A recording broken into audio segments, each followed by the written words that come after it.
Welcome everybody to Talk That Talk, Taking where we have the unfiltered,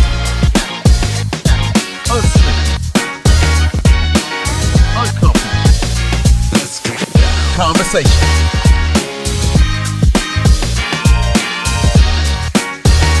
Taking down. All right.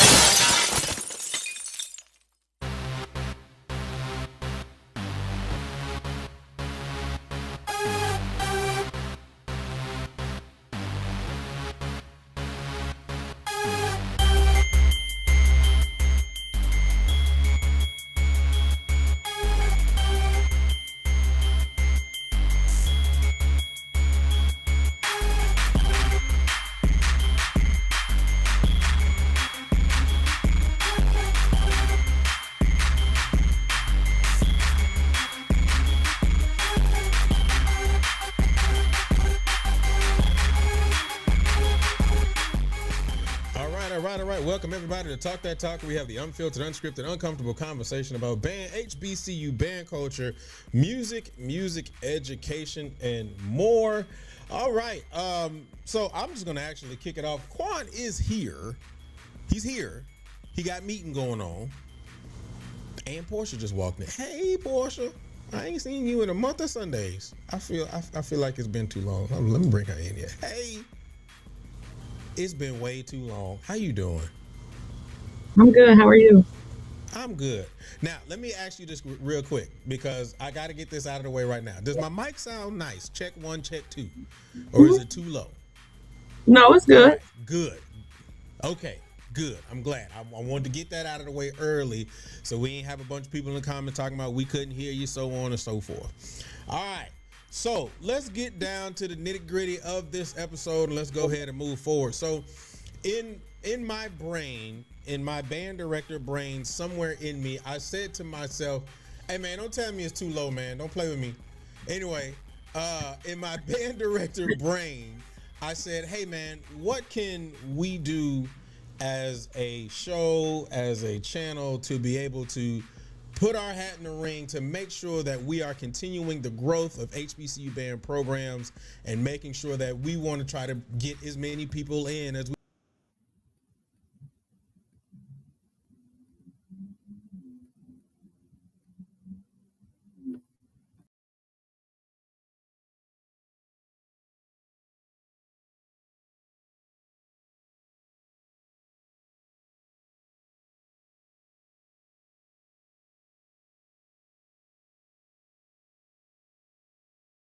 Did I go somewhere for a second? Did I disappear? I don't know why I don't understand what's going on with this program. But anyway, let me hurry up and get this out before this thing tries to do this again. So I said to myself, I said, look, what can we do? So I hit up Quan. I said, Quan, what do you think about this idea? He said, bro, it's a dope idea. Let's run with it. So what we're doing is called recruitment season. And so this is going to be an episode, and it's going to be a periodic episodes that happen periodically.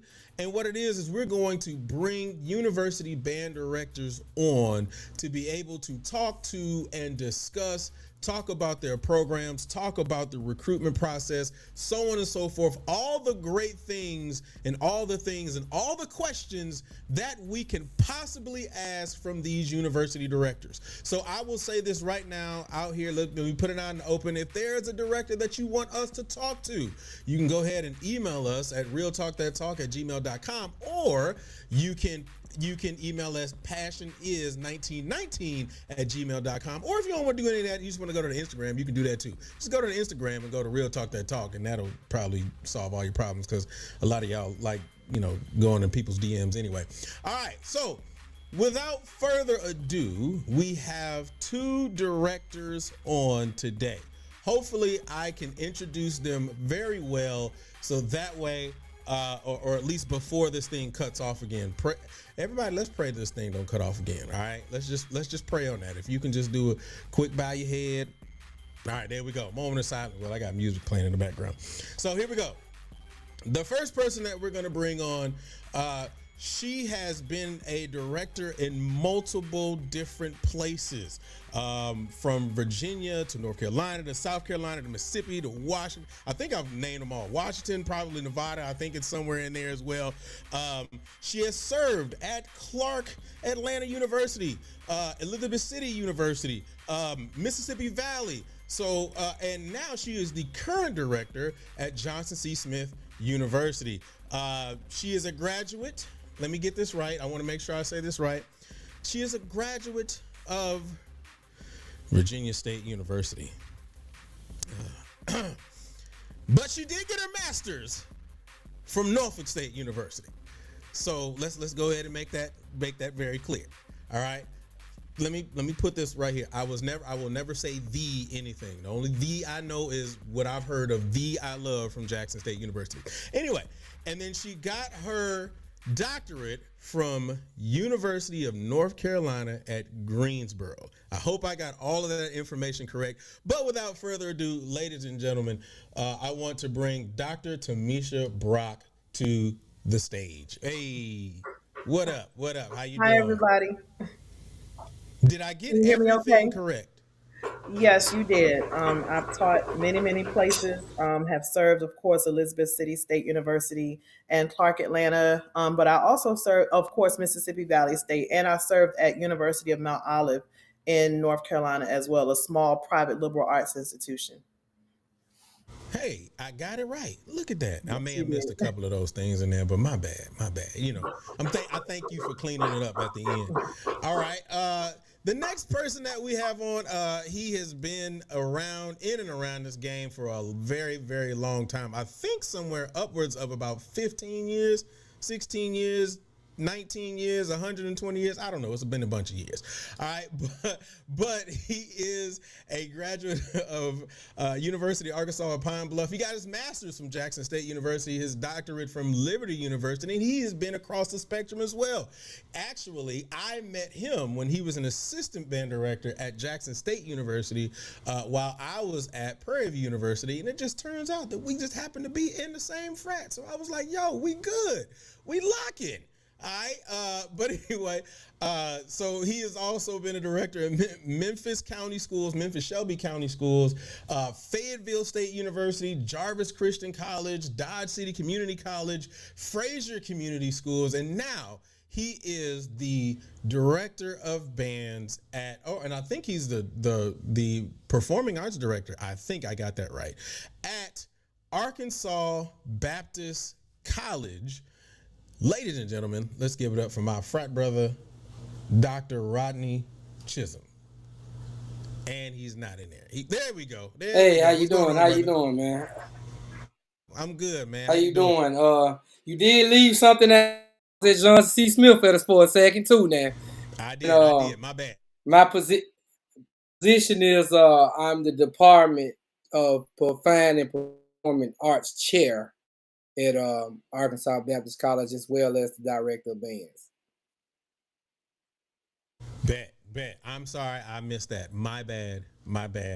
Hey man, I tried to get as much info as I possibly could, but it's all good. Man, you did good. You did good.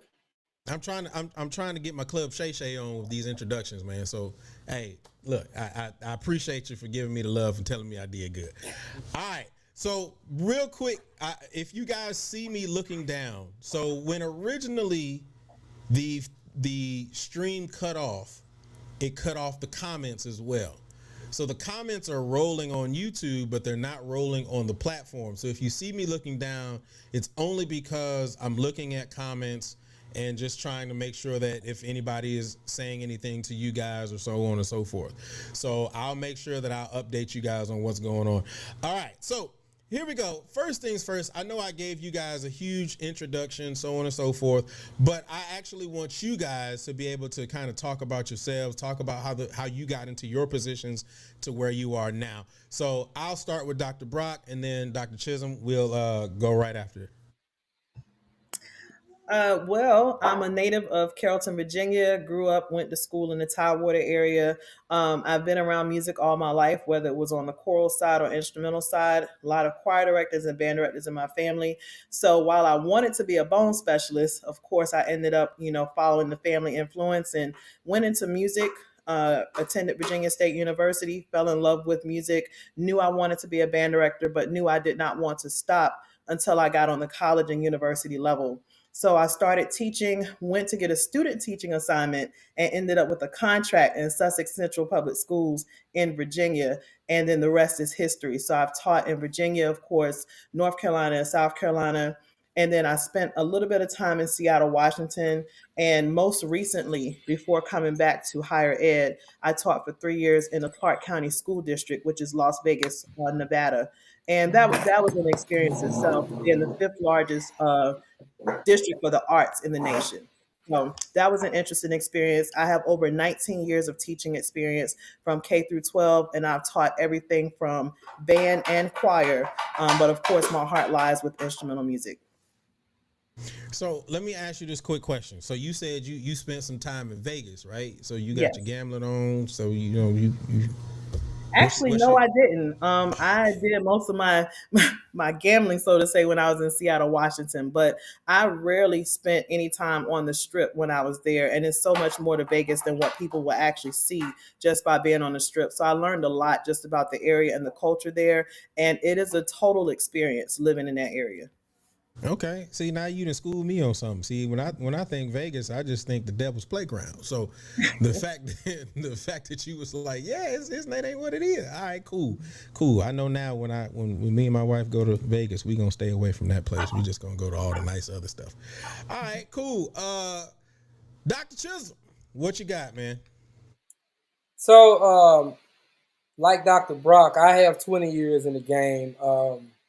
And you did a pretty good rundown for me already. I've taught everything as well, from band to choir. I was even at one point in time the freaking cheerleader coach. So yeah, so I done done some things. I was an assistant basketball coach before. Um, Assistant athletic director when I was in public school, in middle school, when I was teaching in middle school, because that school Tresment that I taught in Memphis City Schools was a 7 through 12 school. So we had to do, multiple tasks in that particular building.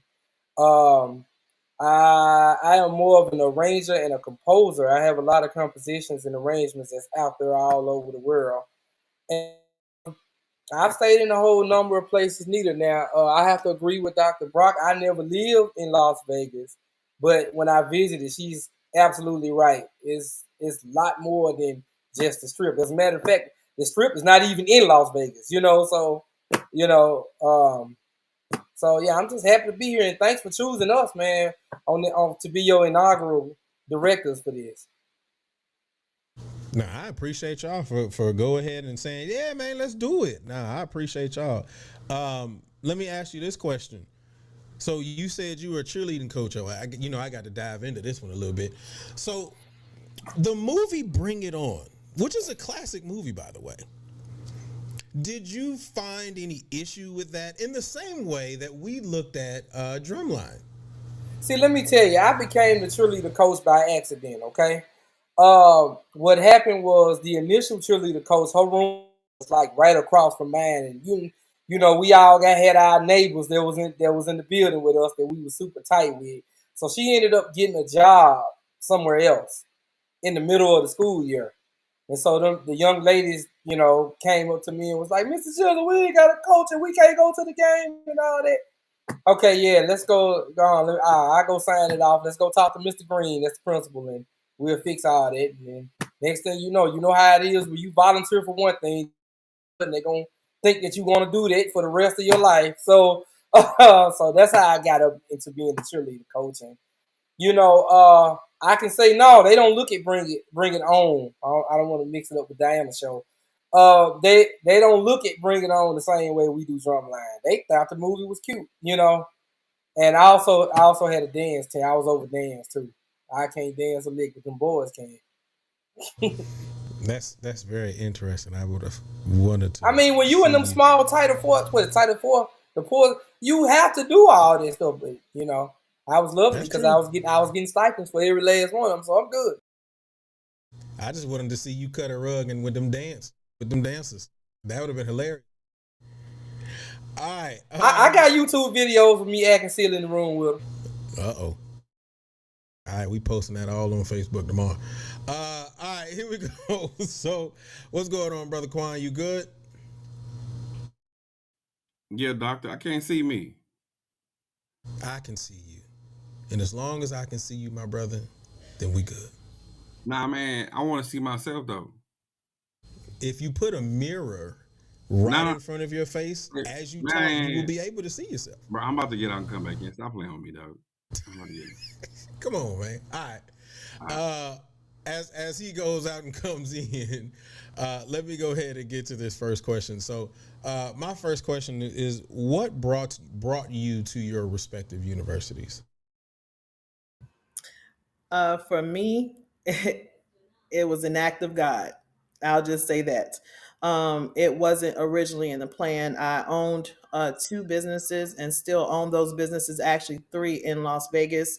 As many people may call me, I am the practice guru. So I help with music teacher licensure and have several workbooks on the market. But in addition to that, I also own the HBCU Recruitment Center and the Fuel Your Dreams Foundation. So just some life decisions and some hard conversations is what got me to Charlotte, North Carolina. I am excited to be back on the podium. I'm excited to be back in this realm and back close to the culture. But if someone had asked me a year or 2 ago, would I see myself here? I didn't see it then, but I absolutely love what I do. I love my program, my students, the administration. It is a true godsend to be here at Johnson C. Smith University. So, before I get to you, brother Chisholm, I just got a message that said that I must have missed the memo with the dark shirt. I think I need to go change because Quan and Portia hitting the Black Daddy, and I think Doc, is that blue? Both of y'all got on Navy blue. navy blue. I have on black. God darn it! I got to change my whole fit. All right, Yeah, anyway. All right, Dr. Chisholm, what brought you to your university?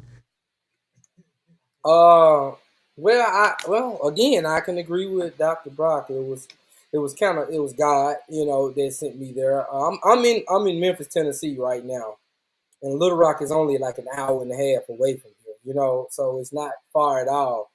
And in the midst of my job searching, so Arkansas Baptist had a band position, and I was just looking for a job, and I actually applied for it. And then a good brother by the name of Emmanuel Scales knew the dean there, a guy named Dr. Howard. No, he was the VP of Academic Affairs, excuse me. And he was like, I'm looking at, Dr. Chisholm's resume. Do you think he would want to be the chair? He said, I don't know. I call him and ask him. When he asked me, you know what I'm saying? I was like, oh yeah, let's do that. So the rest is history. I didn't know that I was gonna go in pulling double duty, but it's what it is to be. And you're actually bringing up something that I actually wanted to touch on. Both of you guys, from what I can see, both of you all have smaller programs, and you're building. And so my next question is, what is your goal for your program? For us, we're in the CIAA. So I want people to understand that while everyone wants a big program, we have to be realistic to what the conference can support and what the school can support. So my goal for this upcoming year is 96 to 128 with an ultimate goal of not being larger than 160. This conference cannot support realistically a band larger than 160 and think we're going to go anywhere. And then 2, we have to think about academic support. We are at a 4-year private liberal arts institution. And while we're in the Mecca when it comes to the banking capital of the world, the second largest banking capital of the world, we have to look at our tuition tuition. We have to look at the schools in the state that are offering $500 a semester for in-state tuition. And we have to realistically compete with one of the most competitive HBCU states in the country. We have A&T and Winston-Salem. So in being realistic, I'm trying to build to a number that we can actually sustain. It doesn't make sense to have a large program 1 year and then you fall off the next couple of years. That's not effective or efficient. So 96 to 128 for this upcoming season, that's realistic. And then 160 within the next 3 to 5 years. That is a number that I truly believe we can sustain in the geographic location and the conference that we're in. Okay. All right, Dr. Chisholm. Hey, can I say this? Yeah. Dr. Tamisha, whatever you selling, I'm buying. You convinced me with that. 96 to 120. I want to be in the band now. I want to be in the band. I want to be in the I'll band. send you an email tomorrow. What'd you say? You said cut my what? I'll send you an email tomorrow. That's right. You said cut my facial hair, Lou? Yeah, man, you gotta come in babyface, man. You look like you fresh out of high school, man. Come on now. It took me 36 years to even grow this. I am never cutting this again. God dang, it took you 36 years for that? Yep. Bro, Quan, I know the feeling, man. It took me 45. Yeah, so I ain't never cutting this again. But I'm in agreement with Dr. Brock, and the only difference with me is I'm not even in the NCAA. We are an NAIA school, so we are like, and then I have just 45 minutes south of Little Rock is the city of Pine Bluff, where Mr. Graham is offering, everything but a car to be there, and they get a SWAC conference, they get a weekend, all that. We have athletes, we have football, we have sports. That's what we have. We have all the sports, but we're a small school because at one point in time, that school used to be a JUCO. So it didn't become a 4-year institution to around maybe 16, 17, 18, somewhere up in there. So all of this is still fairly new to that particular community. Now, a number that I'm looking for this fall, because I'm really starting from ground zero, is anywhere between 60 and 6 or something like that. Anywhere between 60, 70, because I'm small, but my obtainable goal, my end game is I don't think we don't even have a facility for that, to get anything bigger. So, but and like you say, you get stars, right? So that's what I go for. But yeah, we in the NAIA, so. I'm gonna be honest. I ain't never heard of nobody's NAIA. I ain't even gonna lie to you. What does that stand for? I got to know. National Athletic something Association. It's smaller than the NCAA. So I'm gonna tell you a school that's in it but got a larger program, and that's Langston. Langston University is an NAIA school. So there's a lot of schools. It's a bunch. It's a private. It's typically a private school league. It is, cause 90 to 95% of the schools that are in it. There you go. Somebody put it out there. National Association of Intercollegiate Athletics. So it's a pretty small school. I mean, small. I'm talking about smaller than the smallest. Wow. People usually go there when they flunk out the NCAA. Oh. I mean, keep it one. I mean, no. I ain't mad at you for keeping it a buck. I was just I wasn't expecting it. That just came out of left field. I wasn't ready for it. And I'm gonna be completely honest. I know Dr. Brock does have her business, and I'm telling you, her business is dope. I know I sent I think a student over there with her, and I don't know what his results were. I don't know where he is with that, but I know I sent a student over there because I know the work that she has done with past clients and stuff like that, and I've heard her speak on these things, and I've heard her as far as when it comes to preparation for praxis and so on and so forth, and she kills it. And so, hey, Anybody who's watching right now, anybody who's interested, if you want to get into the game and you got to hit that test daddy, hit her up. I'm telling you that I just want to put that out there. That was a plug for you. I know I'm gonna give you an opportunity to plug later on. All right. Hey, let me agree with you on this. She also has one of mine too.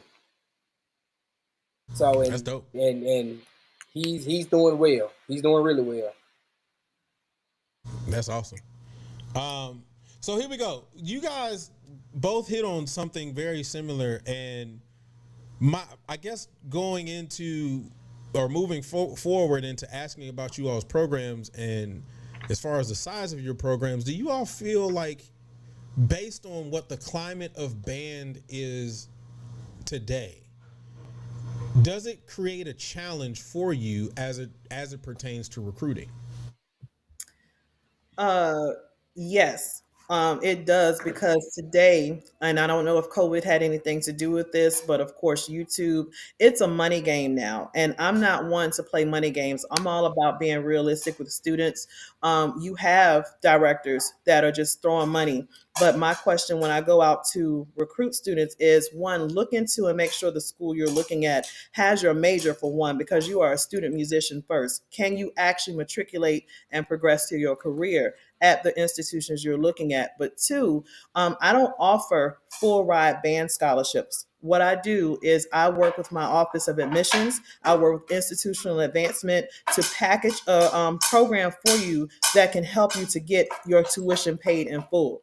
So, and then also, we look at our scholarships being renewable. You have to ask, when people are throwing money at you, is this scholarship renewable, or is it only for freshmen? Our scholarships are renewable as long as you maintain the GPA and the participation requirement for our program. And that means participating in band all year. But it is a challenge because everyone's looking for a full ride specializing in cymbals, for example. But can you read? Can you play melodic percussion? They're looking for a full ride because so-and-so gave you something. It is unethical for you to ask what another school has given someone as money. If the student offers that information, great, but you're not to badger or pander a student or a parent to ask what another school is. You make your offer based upon the merit of that student and the needs for your program. But yeah, it has been a challenge. We also have to do innovative recruiting. You cannot recruit the students of today with so many different options out there doing the same shuck and jive that you've done 20 years ago. So we've been very intentional about our recruiting. But at the end of the day, one thing I will say that we do at Johnson C. Smith, my goal and my platform is not only will you come here to get a quality education, but my students will graduate with jobs. We have 2 students graduating in May. They already have a job offer.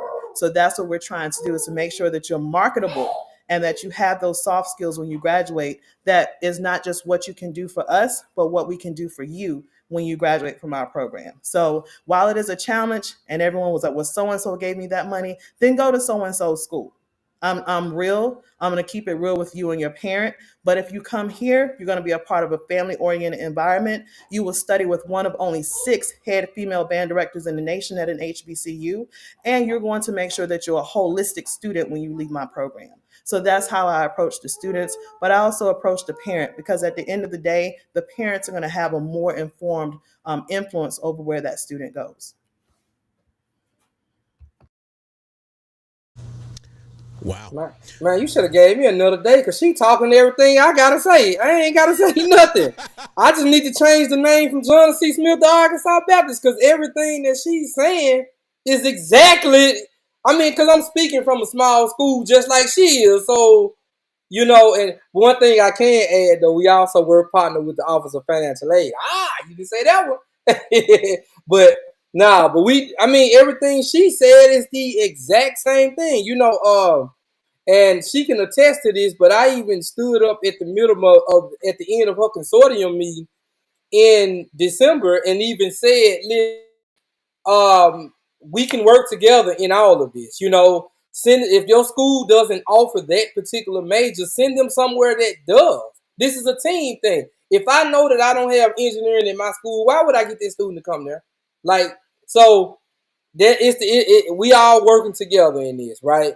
So, and like she said, there's a website. I mean, there's a sheet. I wish that I can post it on here that a list of other scholarships that students may apply for, or maybe or may can earn.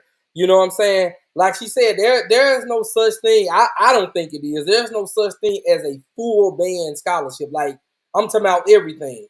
Everything. I've never seen it. Let me say that.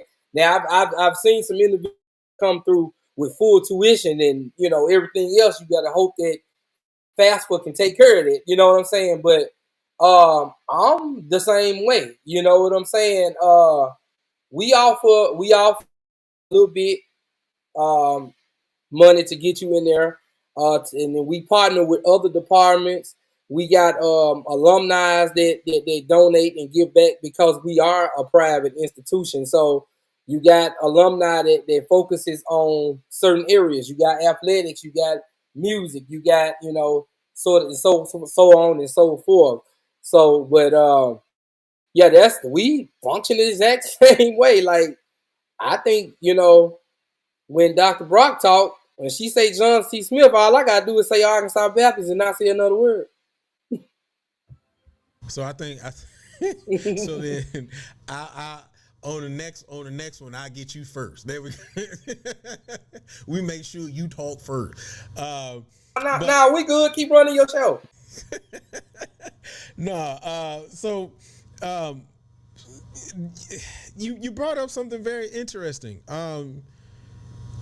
So you say it's a money game. Would either one of you say that, I don't know, 10, 15 years prior, that wasn't the case?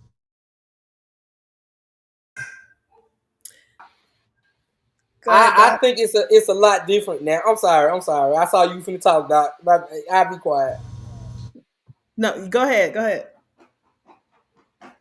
Arkansas Baptist. No, I think it was a money game, but it's not as prevalent now, because if you sit and then it wasn't as prevalent then as it is now. Because even if you look at the student, the quality and the talent of the student is not even the same since then, right? There was a point in time where a scholarship was exactly what it was. A scholarship, like something that you earn, right? As opposed to, I'm gonna go drop off for $500,000 to Portia to come to my school. And I ain't heard the girl play not a bit. So no, I think it's more prevalent now than it is then. I agree that back in the day, it was more so the competitive edge to earn a scholarship, and it was also more heart. You didn't have to be have money dangled over you to want to join the program. You joined all over the history and tradition of the program, the desire to want to be a part of that number. But also, we had directors that held us more accountable. I know my band director used to say our scholarships were retroactive, which meant that if you did not put in your time, then I didn't have to award that money to you. It would not be on your account for the spring semester. A lot of the times now we had a period of time, and I'm hoping that this is changing now after COVID, that students nowadays would pick and choose when they want to attend rehearsals, pick and choose when they want to show up for performances, pick and choose when they want to be in dress code and expect to still have a scholarship. They will have a 2.0 or a 1.8 GPA and would still expect you to award them a full scholarship or expect their scholarship to be there the next semester. So I think we're getting back now, I think, because COVID, while it was a bad thing, a lot of times you don't miss something until it's gone. And I think more people are dedicated now to trying to be the best they can be in their programs because they know what it felt like to not be able to perform and go anywhere for that year and a half or two. We still have some work to do, but back in the day, you didn't have to threaten people to take their scholarships to get them to do right in the program. Nowadays, is a sense of false entitlement, and if I play 4 scales, I should get a full ride. No, you need to run all 15. And I say 15 because there are. Yeah, it's 12 if you think about the enharmonics, but if you can't run them scales, then we have something to talk about. You can't sight read this music. We have something to talk about. So it is a major difference. But I would like to say that teachers and the generation that we have of educators today, we're trying to get back to the days of old, the good qualities of old, with getting musicians to understand the commitment and dedication and discipline it takes to be in our programs. You got it, Quan. Yeah, I can't see myself. That's why. So, uh, I agree with everything what everybody has said thus far. But I'm gonna be honest with you. I wish I'd have came in this time frame. I'm not gonna lie. With the type of money that people be throwing, I'm not being ugly. It's the era of the band NIL deals. We're just gonna be honest. Like with some of these figures, that all you have to do is go to school and do what you're supposed to do, and play your horn, and you're gonna have a lump sum of money. But also, if we're gonna just be honest, if in regards of accountability, we have to speak about accountability for these universities overall. I have a son in college, and I'm not gonna lie, there has been several SAP forms that have came across my desk. So we're I know this is a band show, but overall for HBCUs, if we're gonna speak about accountability and reality, there's too many. And I hate to go here, but I mean, this is a real talk show. The reality of it is you could fail out of PWI quick. Sometimes we I know we want to save our own, which we're supposed to be saving our own, but the reality of it is you should not get 6 semesters of SAP appeal forms. I'm just saying, like, that's not realistic. So that's number one for me. Number two, I do agree with both of you doctors, from the point of view of knowing your scales. That goes back to, I always speak about the show, the infrastructure aspect of it, because if I'm pushing scales, and I'm trying to overall, honestly, keep you in band, it's hard for me to do that when you join band your senior year, because you just decide, hey, this is what I got to do. So it's like we're fighting the same fight, in our girl Maya's word, cyclical issues, because we're fighting at the high school level. People really don't want to go to the middle school level. I'm happy what you all said in regards of specifically music educators. They graduate, they think because they can arrange, then they're going to build a program, and they really can't teach, but they know how to arrange though. So then it's a whole cycle of things that we're just faced with on a daily basis in this music education stroll, specifically in the African American community. When the same structure of the old that you're speaking of, Dr. Price, is at the PWIs, it's the same. Most of them kids in marching band, they're not on scholarship. But if you're a music major, you got a music major scholarship. And I'm not trying to speak about semantics and saying one is better than the other. I'm not saying that at all. But let's be honest, when your band program is being funded in a completely different manner than your music department, then you're going to have some of this. When you have to, kind of like slide money from the marching band account to the music account so that the music majors can have scholarships, then that's a problem, because the marching band doesn't create careers. The music education department does. Um, let's speak about the discourse between the education department and then the music department. That's a whole different story. So going back, the infrastructure for music education is out of whack. The money is lopsided. So this is what, unfortunately, that we're faced with. Um, if we're just gonna be honest, if a kid can create a TikTok and they're a good player and they can monetize TikTok, you tell me I ain't gonna go to school for money? So all of it is a money game at this point. And being honest, I wish I could march at this time. I wouldn't have so much debt. I agree with you, Quan, but I don't agree, because the difference is, though, they want those NIL deals, so they're working for them. What I'm seeing, at least where I am, is I ain't gonna work for it, and you still need to give me everything under the sun. Like, those people that are getting those NIL deals are working, trying to get, because they know the more money, the better I am, the more I get. These students show up raggedy and say, well, why can't you give me more than that? The math ain't mathing. That don't go together.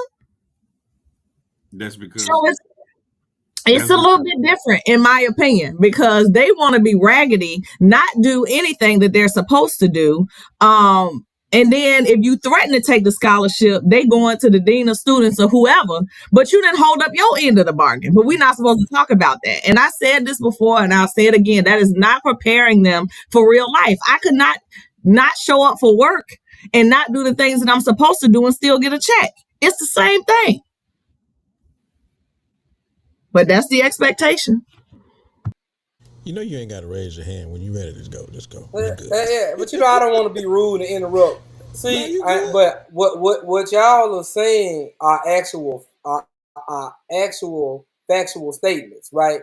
However, from a standpoint of Dr. Brock and I, we want to go out here and get the most qualified, quality musician, auxiliary member that we potentially can. But when we have upper level administration breathing down our back, putting this pressure on us, saying, I want to see this number. I want to see this number. We need, because one thing that y'all may not understand about small schools, the small private schools, we are enrollment driven. So they go more off numbers as opposed to, well, they go off quantity as opposed to quality.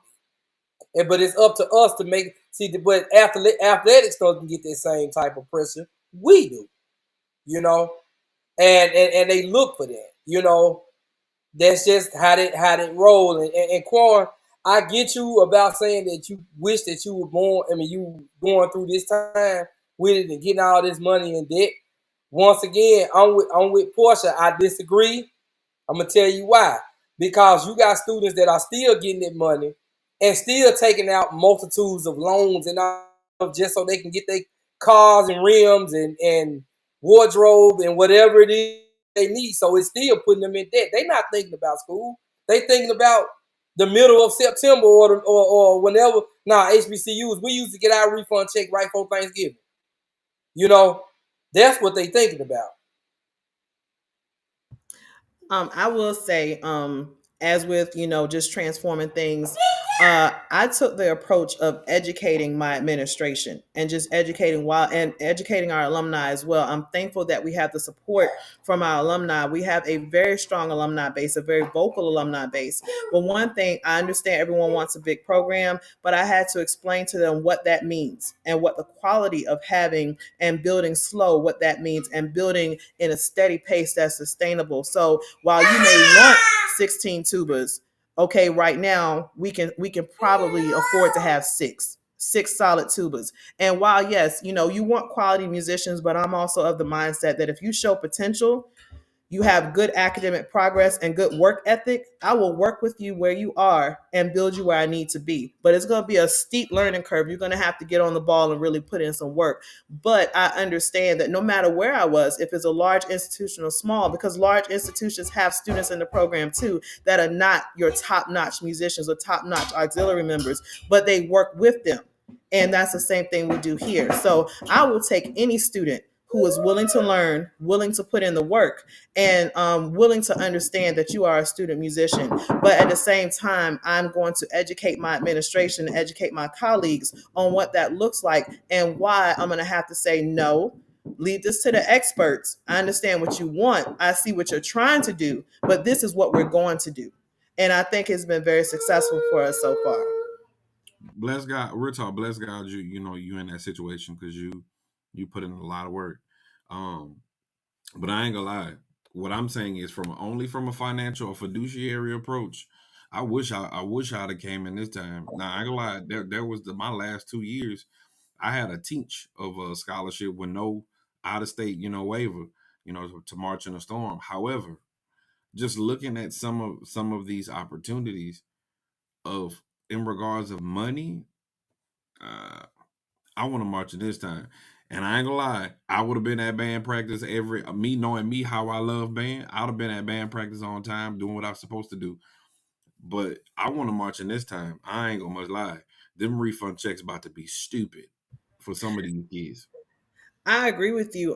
Just looking at where I am now at Johnson C. Smith and looking at the budget that I had even at Elizabeth City, and that's what a 10-year span. It is a huge difference in the money that's available to students now versus what it was back in the day. You had to take lemons and make lemonade versus being able to have a little bit more wiggle room. It's still a disparity at our schools having a good budget for our music program, let alone our band and choral programs.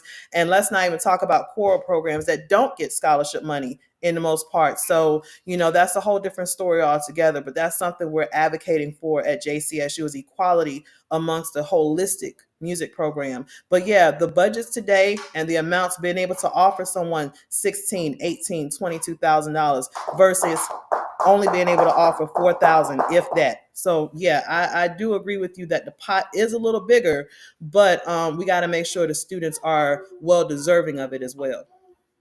And so I'm looking at the comment. The comment does say school costs way more. Absolutely, but some of what is being given out is crazy. Like, man, I'm seeing 50 something odd $1,000, but if we just I don't Julian, I don't know because I can't stay on the whole night, but I don't know if you're gonna tip on this though. And this some of you kind of like tapped on it just a little bit. Some of these directors are also false advertising because they give you that piece of paper and then you get to Bandcamp and they be like, I mean, what happened is just, I mean, we ain't got it, but you done moved there. Well, I was going to kind of tap into that. Well, that's the Holy Spirit. See, that's what it is. That's crazy. But you have that the knack for doing that, getting inside my brain. Pause. Not tonight. We have professionals on not tonight. All right. Okay. Yeah. All right. You said that's crazy, Portia? That happens to some of my crab brothers, and people end up transferring to schools in the spring, bro. Like that has happened. You dig what I'm saying? Like, but that was going to be kind of leading into one of the questions that I was going to ask next, right? Because I know we were kind of leaning into the money thing anyway, and I guess my question was going to really be, is it really just a numbers game at the end of the day? Is it really about the students or is it really about the numbers? I think it depends on who you're asking. I know some people are in a race, a race against themselves or just whatever race they're running. But with me, I'm very strategic about how I give out money because not only am I looking at your merit and can you play, I'm looking at your character too. Are you going to be a distraction in my program? How are you in your current high school program? If you were kicked out of your high school program, why? And are you going to be a potential problem for us at Johnson C. Smith University? I'm looking at your academic track. I'm looking at, okay, what are you trying to major in and how can we get you there? And like Dr. Chisholm said before, you shouldn't just recruit someone just to grow your numbers. And at the end of the day, your school does not offer anything that can get them to their career. We don't have a nursing program. So I would gladly refer our students to Winston-Salem State, who has the number one nursing program in the state or close to it. So, but because at the end of the day, if one succeeds, we all succeed. It's about getting students to their career at the end of the day. And there are enough students out here for all of us to be successful. But for some people, yeah, it's a numbers game and it's an ego stroking, kind of ball slinging contest. And I'm not one to be playing that game. So at the end of the day, are you really doing a service to that student and their family, or are you selling pipe dreams? Yeah, piggybacking on what she said, the interview with that candidate is very key. You know what I'm saying? You can have someone who's a LeBron James on the horn. If you want to just make that comparison. But their attitude is worse than whatever. So that's why, as band directors, I know I do it, and I'm sure Dr. Brock as well, or she wouldn't have the success. But we still communicate with their high school band directors. No one can just come in off the street and say, I'm from Memphis, Tennessee, and I'm from oh, okay, cool. So I'm gonna get on the phone and call Mr. Kennedy and be like, hey, so you had a student named Jay Luke that came in, tell me about him. That's key. We have to do background checks just like any other employer would, right? We got to make sure we ain't getting a serial killer just because they can play, they can dance, they can twirl, they can do all these things here. Don't mean that they will be a fit for what my philosophy are for the program. You know, to move to the next level. They may come in wanting to be J.R. Smith. So that's what I mean. Basically, what you saying is Big Pookie can't come in on the bass drum playing Cold Hearted Snake for a scholarship. On a bass drum, what else can Big Pookie play? You know what I'm saying? Because Dr. Brock hit this earlier. You got people that come in and say, I play tenor drum, I play cymbals. Okay, show me something. Put the cymbals down. Here, grab these marimba. These marimba mallets. Let me see what you got. Grab these timpani mallets. Here you go, some sticks. Play some rudiments for me. See. I can lick a loom. I can do that. Well, I'm gonna say this: if Big Pookie, if all he can play is bass drum and can't play anything else, but has a desire to learn, you can be a band manager and you're gonna sign up for these applied lessons. So we're gonna help develop your skills, and we're gonna see how it goes from there. So that way, you're still in the number, you're still learning, and then we'll see if this is real or not. If you really want it, you can rise to the occasion. But in that case, you're gonna run into. With that case, we run into a potential possible more band managers than we do actual members. I've seen that too, but not here. You see what I'm saying? It ain't like that for me either. So, but I see it a lot. I'm a band. They got 60 band members on the side and got 10 band members. And everybody carrying something to get into the game for free. But I'm gonna leave that right where it is. That's what we call it. Or drum majors. Nah, drum majors is a earned position. Right, and we will never have more than the Trinity. We're only going to have 3, whether we are 30 people strong or 230 people strong. Johnson C. Smith will not march more than 3 drum majors. I'm the same way. I would never go more than 2. But you I wish more people thought like that. You went to Jackson. You ain't gonna have more than 2. I won't have no more than 2. That's all you need. That's all you need, baby. J5, baby. Well, that's Jackson State. I'm not Jackson State. Everybody have their own criteria for their program. That baby got them marimba mallets. I heard them in there on their page. Right, everybody heard them. You ready? They medium felt. I know what that is. So let me shift real quick. So both of you guys were kind of hitting on the best that your university has to offer. And if your university doesn't offer that, then you may want to go, well, you all will direct them to where they can achieve that. However, some may not do that. But for both of you all's universities, what are some strong programs that your university offers that students would be interested in? At Johnson C. Smith University, some of our premier programs are our esports or e-gaming program, our STEM program, sports management and sports medicine, business. We do offer music performance, and we're working to bring back additional music degrees, but we're going up for sax reaffirmation before we can reintroduce some majors. So we're doing some creative education to do some preview courses as we're working to bring those majors back. But esports and e-gaming is one of our top programs here, like I said, as well as the STEM program and those other branches. I can tell you now, if I was a kid right now and you would have told me esports or e-gaming, I would have signed up right then. It's such a money game with that.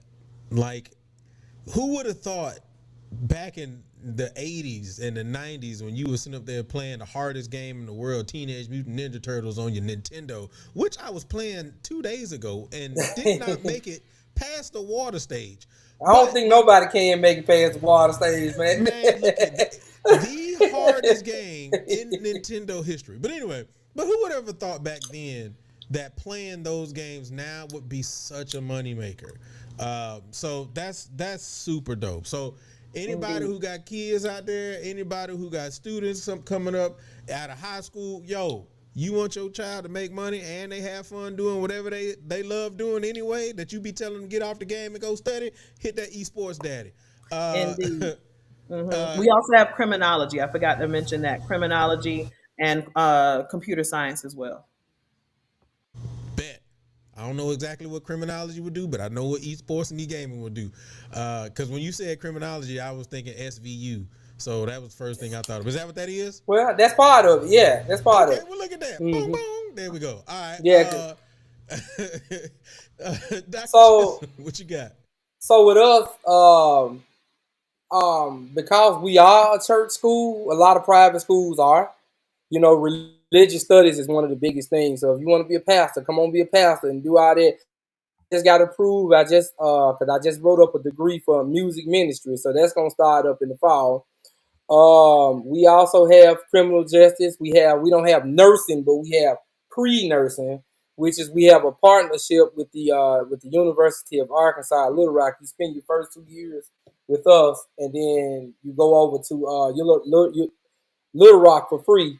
Um, we have each and I just got approval when I was running degree programs.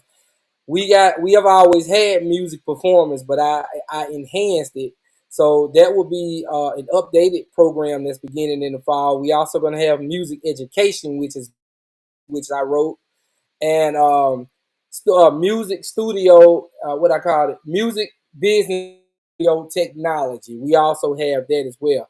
We had an associate degree in that. We still do, but I actually turned it into a bachelor's program now. So it's going to be a 4-year program for anybody that want to come in and do that.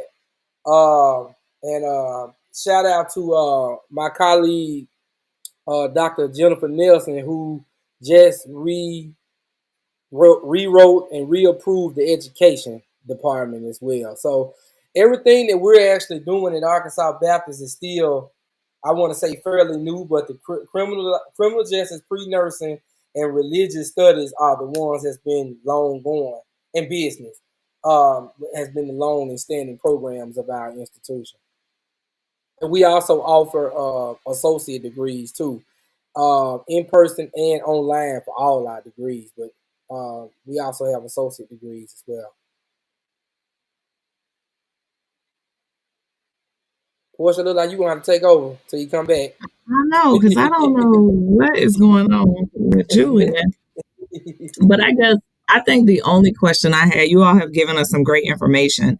I think the only question that I have for both of you, as someone who was in auxiliary and band and coaches auxiliary, do you all offer scholarships to auxiliary at your universities through your band programs? Yes, I do. I do. When they come in, and I'm a musician, so I'm not even finna sit up here and lie to you, like good at that. I bring in clinicians who can educate me on it. I can judge a dancer now because my years at Jackson State. Of course, I'm gonna be candid. My first year or so there, I was looking at aesthetics and not knowing what to look at as it relates to dance. But I started hanging around more and more old school J sets, more dancers, more people who was actually in the actual art, and I started learning exactly what to look for, And so, and it's the same way with flags as well. Color guard. I don't know, I don't want to disrespect you and call you a flag, or whatnot, but color guard or whatnot, it's the same exact way. I have people around me to actually, teach me or show me what I'm missing or what I need to look for. Are you really good, or do you have two left hands? Indeed. And at Johnson C. Smith University, I offer scholarships for every section of my band program because they're working just as hard as the musicians. They're putting the time in. The dollar amounts may be a little bit different depending on the skill and depending on the section and how much they're involved with the program, whether it's year round or not. If I have an auxiliary member that also plays an instrument, of course, they're offered more.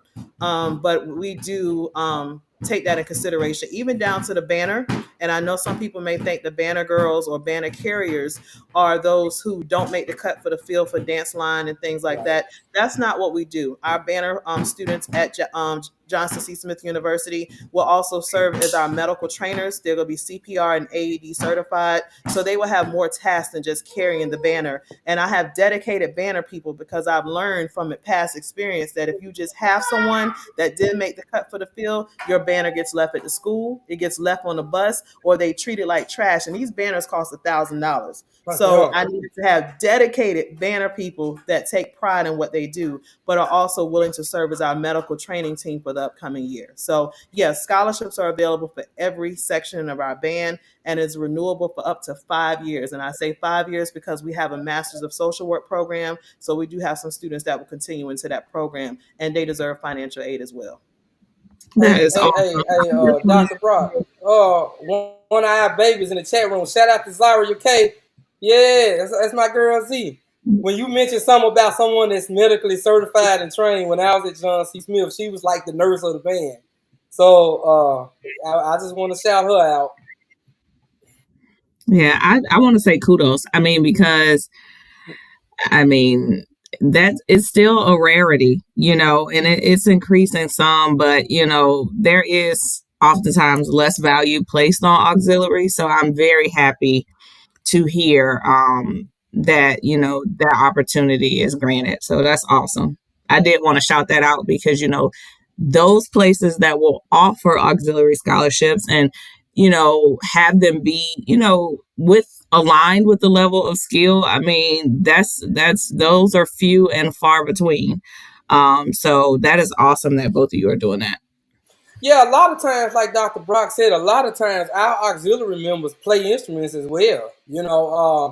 They just want to be auxiliary during the fall semester, but when it's time for that symphonic band, let's pull it out. Let's go to work. You know what I'm saying? And and then with me, the money actually changes that next semester because now they're full time on the instrument instead of an auxiliary member at that moment. That's how I do it. Well, I would definitely say, if you can, snatch up some of them babies from New Orleans who be hitting them twirl daddies. Because it's a lot. I was looking at it. I watched those videos, and that's what I'm looking for. That and command with the flag. So even though I play an instrument, my primary instrument is clarinet. You better know I know what a slam is. I know what a butterfly is, and what to look for. I know what a grand jeté is, a plie is for these dancers. So don't come in here playing. I'm looking for a certain standard in my program. I love that. I love that. I know what a puree or chasse. I know what all that is now. I'm telling you. I love that. Because, I'm going to be honest, some of these programs and then talking to people who march when I march or even now, some of the stuff that people are experiencing, it is not, it's like they show up, like they're not working as hard. So it really resonated with me, Dr. Brock, when you said they are showing up. They here every day like everybody else. They practicing and putting in that time and contributing like everybody else. So that is awesome. I did want to shout that out. So if somebody's still looking, either one of these programs, I'm recruiting right now. So holla at me too. Thanks. I want to shout out one thing. Indeed. Shout out one thing.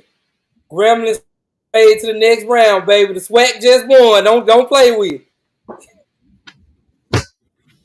Congratulations. Yeah. No, don't hate. The SWAC just won. Don't hate because the MEAC got put out, bro. Don't do that. Don't do that. Who got put out? We haven't even played yet. What got put out yesterday, boo-boo? No. No, they did. No, they just got on a plane. They have not played yet. Of course, you want to put something on? Yeah, let's put something on it. Put something on. Stephanie K and those students left today. Put something on. Nah, Stephanie K. No, I'm talking about the NCAA tournament. Yeah, the girls don't play Stafford until later this week. I'm talking about the men's, sweetie. Oh, I'm talking about the men's, sweetie. The men, hey, it is what it is. The men's is out of there. The men's is out of there. It's not our girls. Yeah, no, we rooting for all HBCUs now. Exactly. HBCUs. I just want to get Gremlin they kudos. That's whack. And they the only undefeated team in the tournament right now. I said congratulations. I definitely said it. Maybe I'm tripping. I did say That congratulations. joint was so dry to all. Congratulations. I didn't. Come Well, on, I bro. didn't know. Come on, bro. We gotta I didn't celebrate. know. No, seriously, You, I you didn't remember know that year that Norfolk State what got like the energy second to round, bro? put That was into. like the biggest thing in the world. Like we were celebrating, like we were all Spartans. We That was pulled for the year they beat Mizzou. Yeah. Yeah, that we was an pulled for the exciting year. HBCUs, bro. The HBCUs is where it's at. All right. Woo. Couple more questions. I still got a couple more. I know it's getting in the late hours.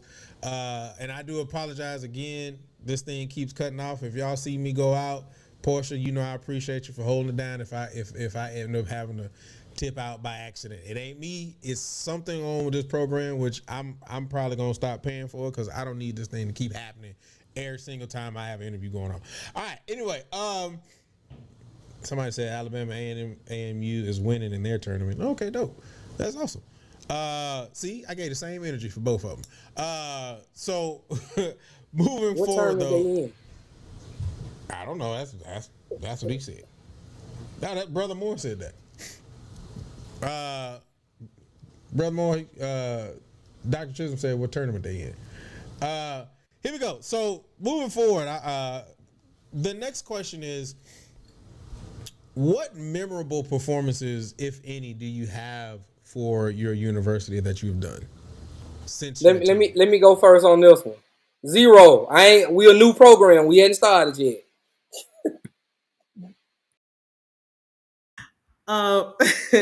For us, of course, I hit the ground running because I joined after the season already started. I literally got off the plane into work. But our most memorable performance was the Florida Beach Bowl in Fort Lauderdale, Florida, against Fort Valley State University. Memorable because it was a great matchup, great camaraderie. We didn't get a chance to socialize a lot because it was cold and raining, and it poured down raining while the band was on the field, but they kept going. But for me, it was memorable because it showed a fast amount of growth in a short period of time. From the time I stepped off the plane and heard them for the first time to where we were being able to do the transitions and get back to doing drill designs, it was a tremendous week, with recruiting, performing at Dillard High School and Blanche Ely High School, and just the energy in that area. That was the most memorable performance. The good, the bad, the indifferent. We had a great time. Yes, and I watched that performance that you sent to me, and the first thing that I did notice, I was like, is it raining? Like I couldn't Cats and tell dogs. because the wind was blowing super hard. Which the video that you sent me, I don't know if they had the windscreen on or not, but if they did, it wasn't helping at all. Like all I heard, Right. that's all I heard. And then you guys were playing, and then right after that, I was like, wait a minute. Is that PV? Because you guys have very similar uniforms to PV's older uniform before they got the new ones. But no, really good performance. I will post that performance up on the page. I was gonna play it today, but I didn't want to take more time out because we've already gotten an hour in, and so I didn't want to, push that in 2 hours by adding a performance. But I will post that performance up, you guys, on the page, so guys look out for that as well. All right, going to my next question. What is it, or what legacy, as you guys are there, because I don't know, as far as 10-year time, so on and so forth, but what legacy and what will you want your programs to be known for?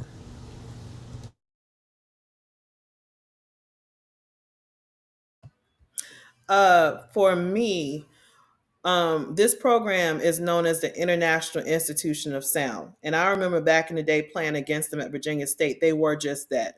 It was a great matchup. We are looking to restore that legacy, restore our place in the CIAA, but also restore the international part. There is a drive on the part of the school to get us back overseas to perform and to recruit. But the biggest legacy is just that tradition of excellence, that family feel, the quality musicianship. So having that DCI style precision with the HBCU swag. So all of that mixed together, having a great educational and holistic experience, and making sure at the end of the day that we're promoting good musicianship, sound academics, and that we're promoting future professionals in whatever industry our students are studying to pursue. So that is the legacy I wish to leave, is to have students that matriculate from enrollment to commencement, and that we have a great retention rate. But again, stressing graduation rate. My students will graduate. And that's one thing that I've prided myself on, no matter which program I've led, is that we had our students, we always had a 90% or better retention rate, and we always had a high graduation rate. So that is my goal, is to get people through school and to their career using band as the vehicle to do so. Arkansas Baptist. But now, realistically, I mean, everything she said is actually legit. One of the things, one pride myself off of is being a family oriented atmosphere, as well as graduation rate, pushing graduation rate and retention. You know, one of the things I always preach to every band that I was ever a part of, even teaching and whatnot, is that you can graduate from the institution, but you can't graduate from the band, right? Band is not a major. You know, a lot of students believe that that's what that is. But, you know, I'm gonna come in. We know the band majors, y'all. They your most loyal members, but when you pull them midterm grades up or do a pop up progress report, they ain't doing good in English 101. They ain't doing good in algebra, college algebra.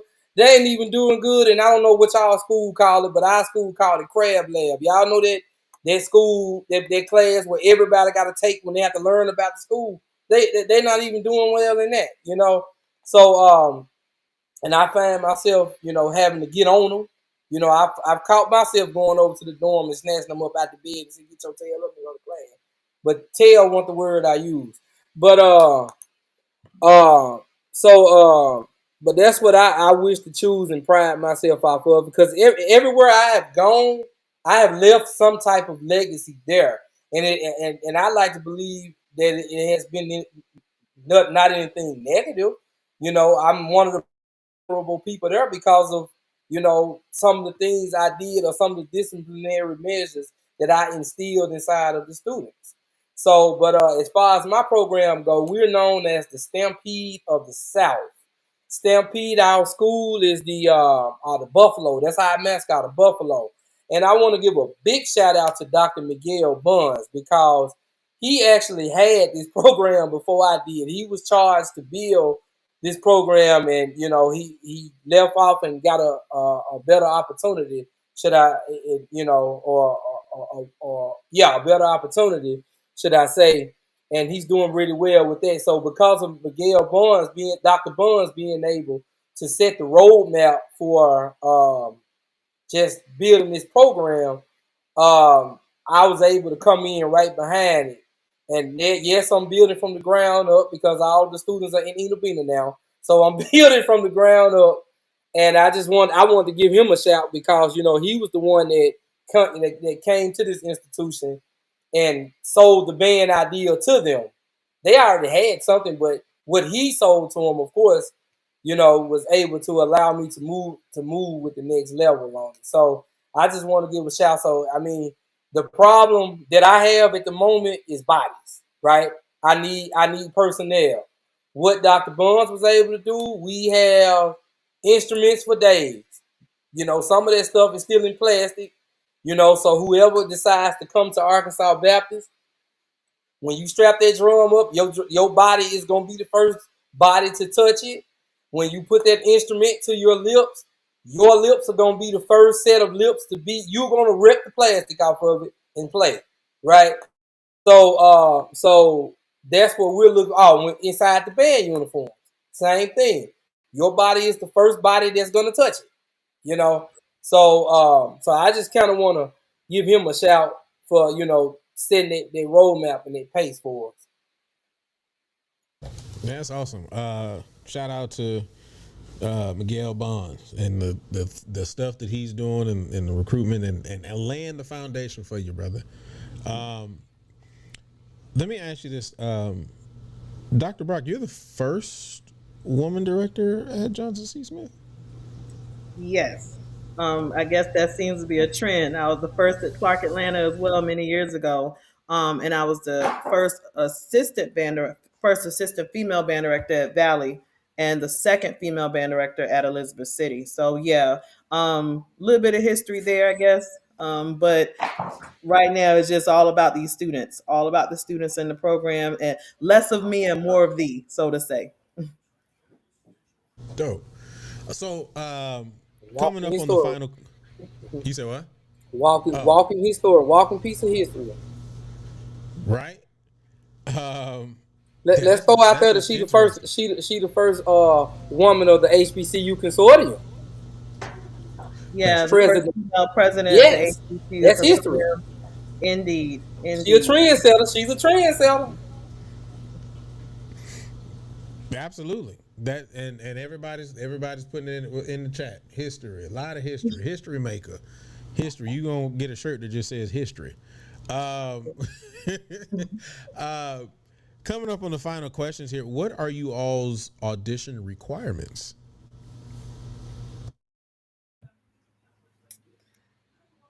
Well, in a perfect world, I would like you Hold to on, play before you all of talk, the major. before you keep going, I do appreciate you for trying to allow him to go first, Mhm. so that he can try to get his in Yeah. before I can hear you wait, and you're like, all right, cool. If you ain't gonna say nothing, you be trying.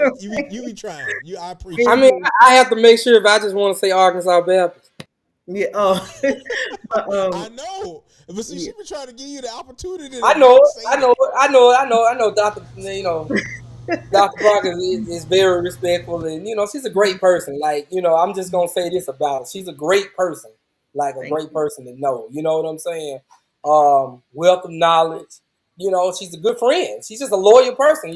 So let's take the band director and the professional out of it. She's a good person to be around, good person to know. And if she don't have the answer, she's gonna how would they say, get rich or die trying. She's gonna go for it. She's gonna put in her best effort to try to get you, what you need to get there. And no, I'm Well, not just saying it for the camera. I genuinely mean that. thank you so much. Indeed, we've known each other for so many years, so I feel the same way.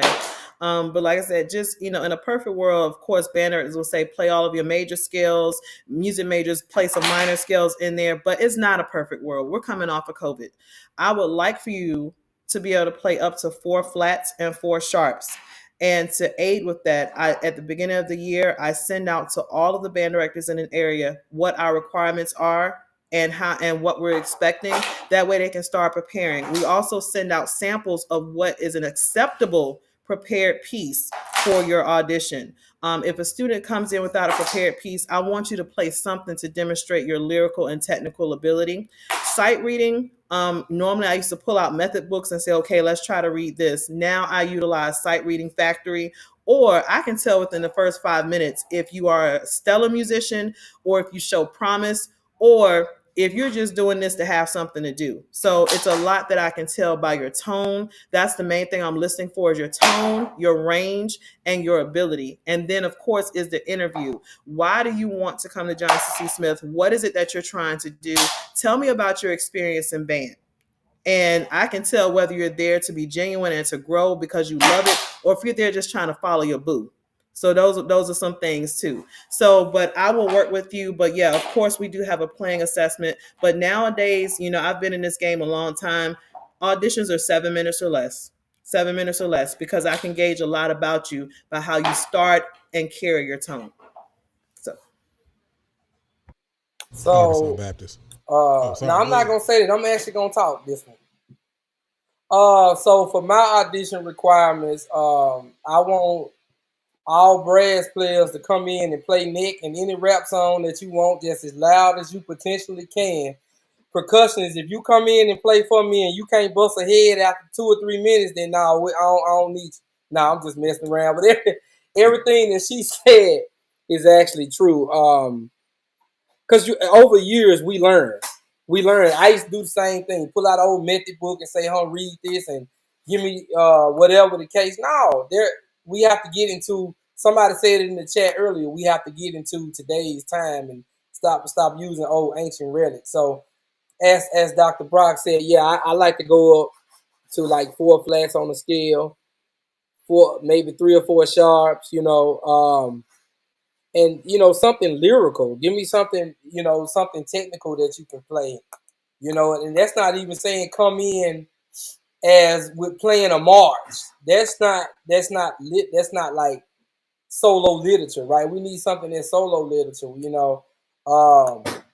and I understand that, certain schools, you know, things, may not be feasible. Like if somebody said they play the French horn, but they school never had French horns and they show up with a mellophone, that's not our problem. At least in the effort, Dr. Brock kept on addressing. If the student is workable, if the student is teachable, let's make it happen. Bring them on. That interview, and I said it earlier, that interview is key. That interview is key. And I like this. I ain't never tried. I'm gonna do this. I'm stealing that from you, Doc. 7 minutes or less. A lot of times we'll just sit there and just be listening. And then a lot of times a student in an audition, they'll give themselves away. So when you ask them to do something, well, I really don't. I ain't that good at. They gonna give themselves away. But if they interview and if they workable, let's get them on. Indeed. And I see my assistant band director is in the chat as well. That is true. At Johnson C. Smith University, if you have made it into a region, district, or all-state band, you do not have to audition for our program because you have already demonstrated that you meet the requirements that we're looking for and that you can handle reading music, sight reading music, and learning music in a short period of time. So that it lets us know where your aptitude is as well. So those are some perks for students to attempt those things. Even if you audition for region band and don't make all state, the fact that you got a callback lets us know everything we need to know about you. That and a letter of recommendation from your band director is good enough for us. That's great that she said that because I literally just did that probably like a month ago with the All West Tennessee. Students walked in who was in the band. I was just awarded them what, because they were there. They've proven that they know how to audition or know how to be in a setting like that. You kind of just answered it. And I mean, some of these questions I know the answer to, but I still ask them for the people. Please note. But you do have a staff, Dr. Brock. Dr. Chisholm, do you have a staff? Han Solo, I'm hiring. All right, there you go. So what you hiring for? I'm hiring for. Okay, so I'm actually, because I am the department chair. And put this out there too. Thank you for allowing me to do this. I'm looking for a band director, somebody that can come in and take my shoes and so I can allow to be the chair. We're also looking for a choir director too, and also I know this is a band form, but I'm also recruiting for choir students as well. For those of you who are watching, because I'm recruiting for an entire department. That's exactly what I'm doing. So I need a band director. I need an assistant band. I'm also looking for auxiliary coaches as well, and looking for a choir director and an additional departmental teacher of someone who can teach studio classes and things like that.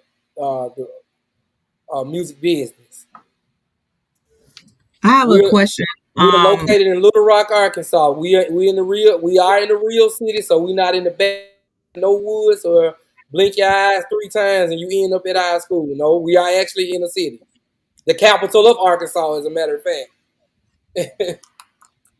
Just for those people who may be interested in pursuing your positions, your auxiliary positions, what auxiliary units do your schools have? We don't have any.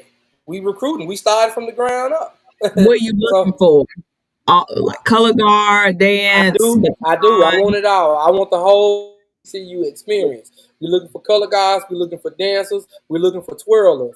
A lot of times, one of the things that a lot of our HBCUs have shied away from had been the twirlers. Like, you rarely see them. I'm not saying that no one have them, but you rarely see them now, and they are just as far, and just like Dr. Brock said, the banner carriers as well.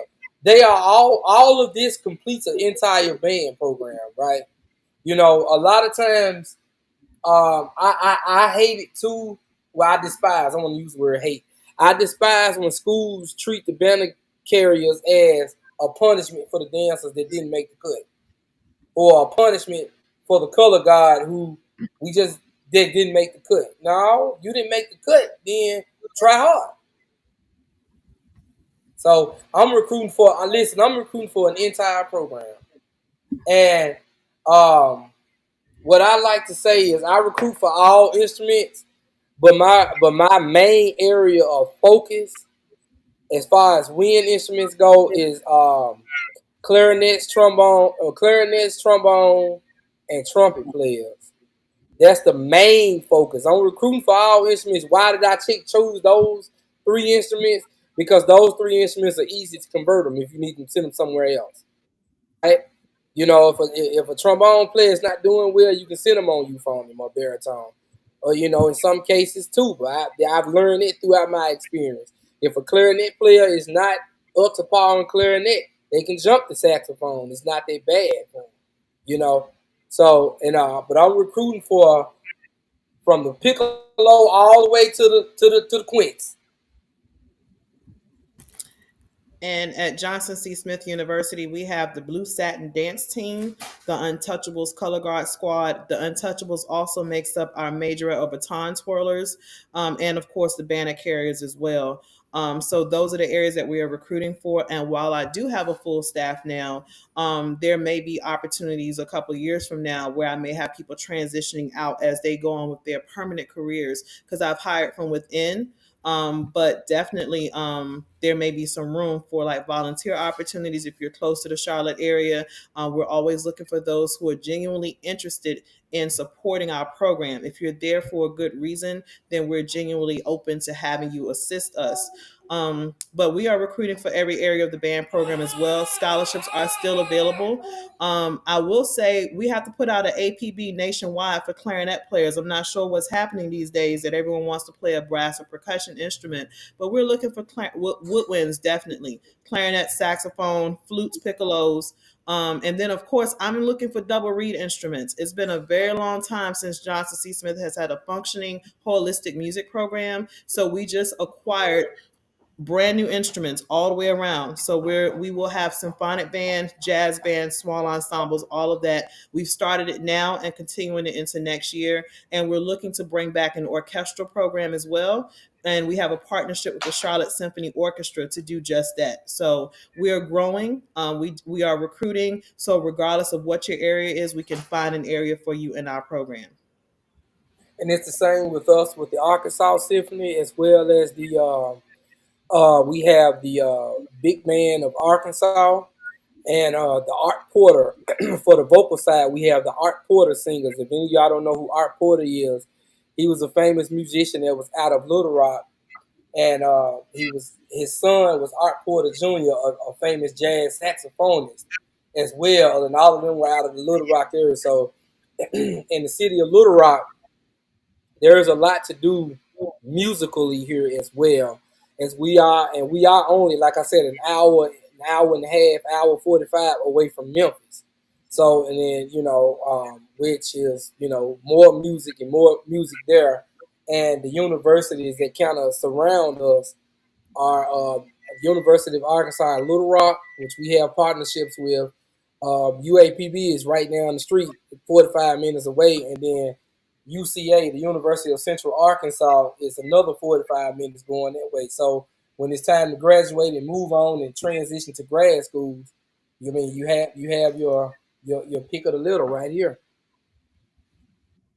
Man, so much information that you guys shared. So first off, anybody who's listening right now, anybody who's watching out right now, anybody who's watching on playback, if you are in search of a job, we have put it out there that it's some positions open for you, as long as you really trying to do the work. Now, if you just trying to go in there and shuck and jive, they don't want you. But if you really trying to do this work, We have put some jobs out there for you. If you got kids at home, high school kids, kids in the band, so on and so forth, kids who are putting a lot of effort in, or if you are a band director, high school band director right now, you have heard right here that there are scholarship opportunities both at Johnson C. Smith University and Arkansas Baptist College. So this is what this is about, being able to get this information out there for everybody to hear. So guys, if you're watching, please make sure you share this information out, pass it along. I already know that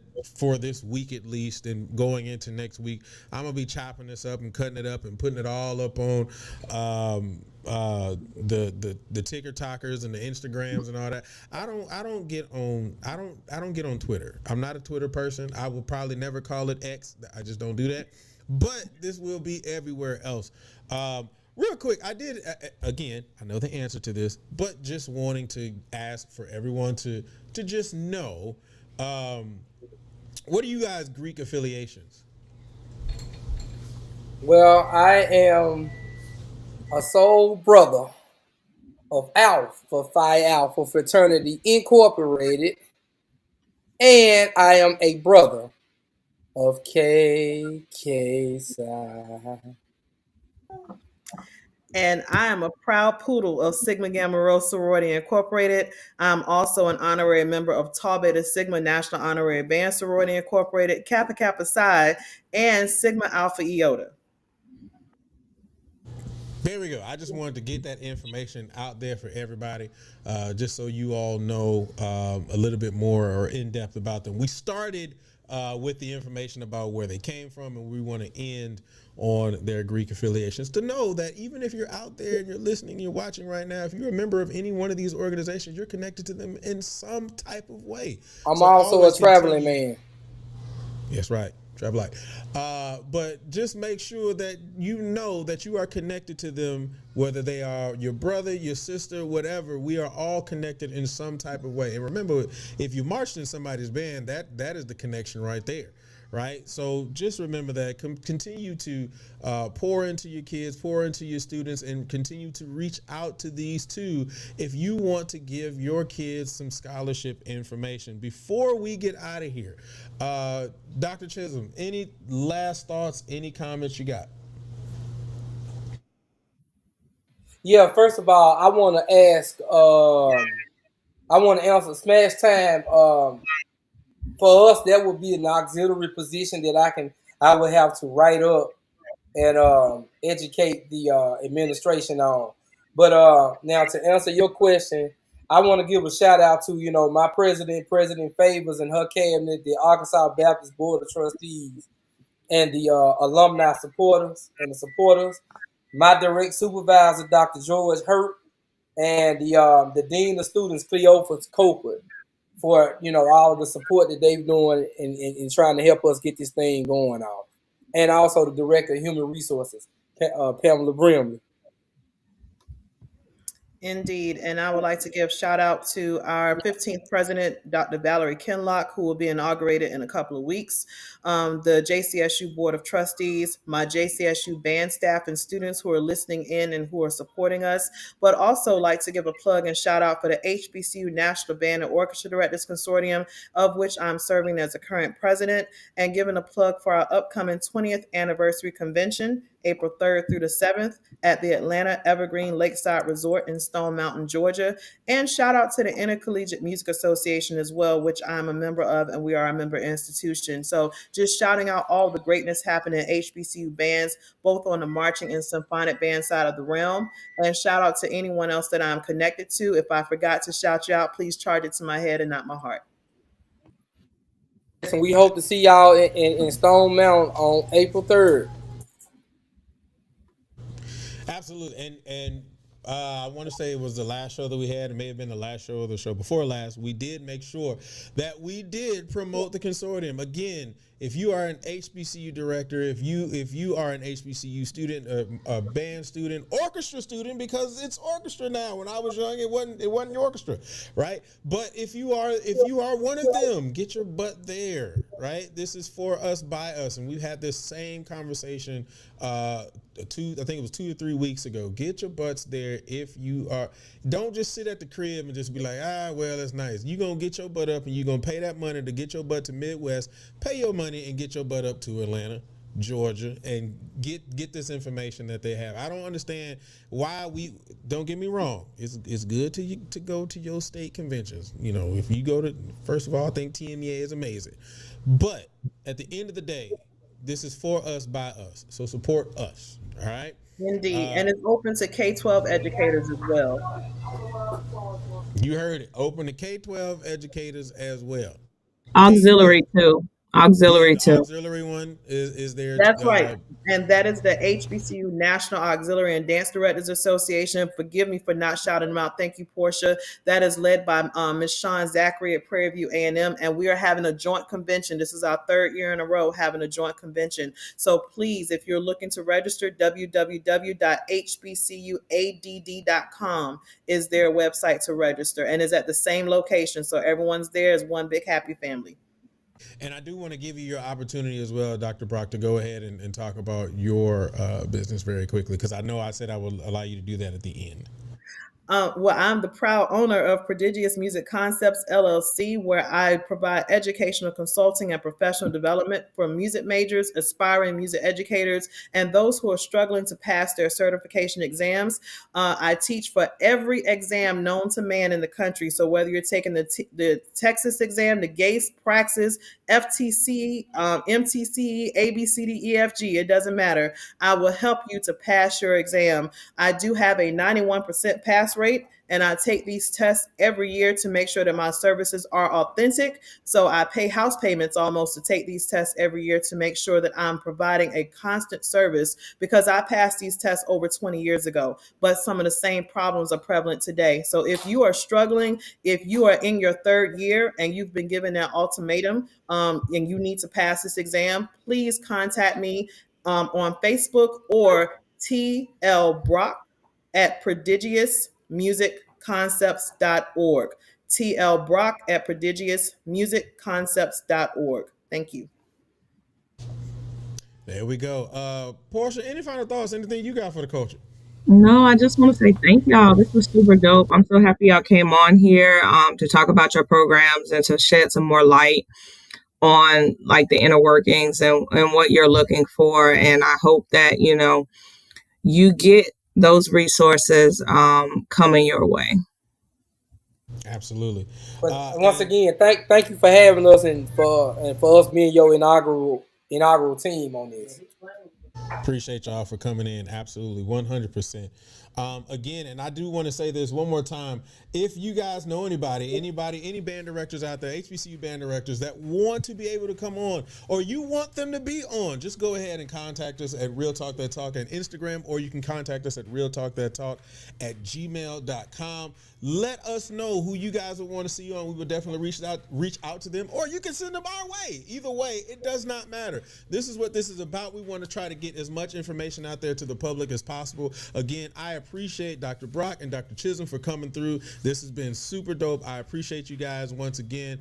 I have nothing else. So with that being said, good night, and we will see you all on next week. Good night. Thank you for having us. Thank you, Daryl.